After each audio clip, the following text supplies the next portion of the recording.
Serial तुमसे तुम तक में इस समय कहानी बहुत ही दिलचस्प मोड़ पर आ गई है।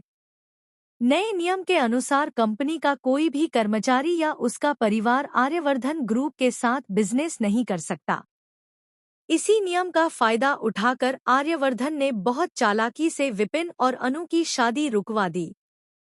असल में आर्यवर्धन ने एक बॉन्ड बनवाया और अनु से कहा कि इसे अपने पापा और ससुर को दे दो। उसमें साफ लिखा था कि कोई भी कर्मचारी अपने रिश्तेदारों के साथ आर्यवर्धन ग्रुप से जुड़ा हुआ बिजनेस नहीं कर सकता। यह पढ़कर रघुपति गुस्से में आ गया और सारे पेपर फाड़ दिए। वह मान गया कि वह तो इसलिए यह शादी करा रहा था ताकि आर्यवर्धन ग्रुप से कॉन्ट्रैक्ट ले सके। उसका सच सबके सामने आ गया और उसने खुद ही शादी तोड़ दी। इस वजह से घर वाले परेशान हो गए। अनु की माँ पुष्पा तो रघुपति के पैरों में गिर गईं और रो रो कर बोली कि मेरी बेटी की शादी मत तोड़ो। लेकिन अब सब समझ गए कि यह सब आर्यवर्धन की चाल थी। उसने यह सब खुद सामने आए बिना किया ताकि अनु और विपिन की शादी न हो सके। इसके बाद एक और ट्विस्ट आता है। मोहल्ले वाले गोपाल पर इल्जाम लगाते हैं कि वह भी डील में शामिल है।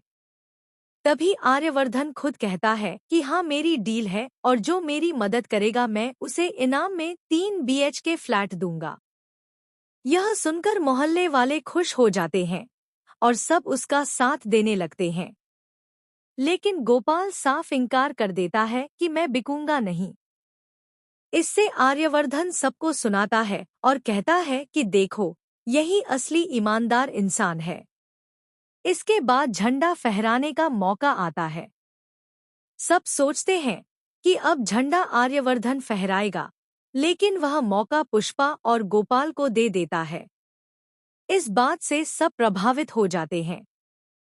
फिर जन्माष्टमी के फंक्शन में मीरा आर्य को ढूंढते हुए अनु के घर पहुंच जाती है। वहां से उसे शक होने लगता है कि आर्य वही है। अनु की आवाज सुनकर उसका शक और गहरा हो जाता है। अब असली ड्रामा तब होगा जब अनु परेशान होकर सोचेगी कि यह सब कैसे हो गया।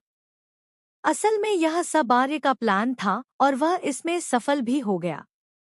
लेकिन जब आर्य अपनी आंखों से देखेगा कि पुष्पा रो रो कर उसके पैरों में गिर रही है, तब क्या वह सच सबको बताएगा? आगे की कहानी में खूब बड़ा तमाशा होने वाला है।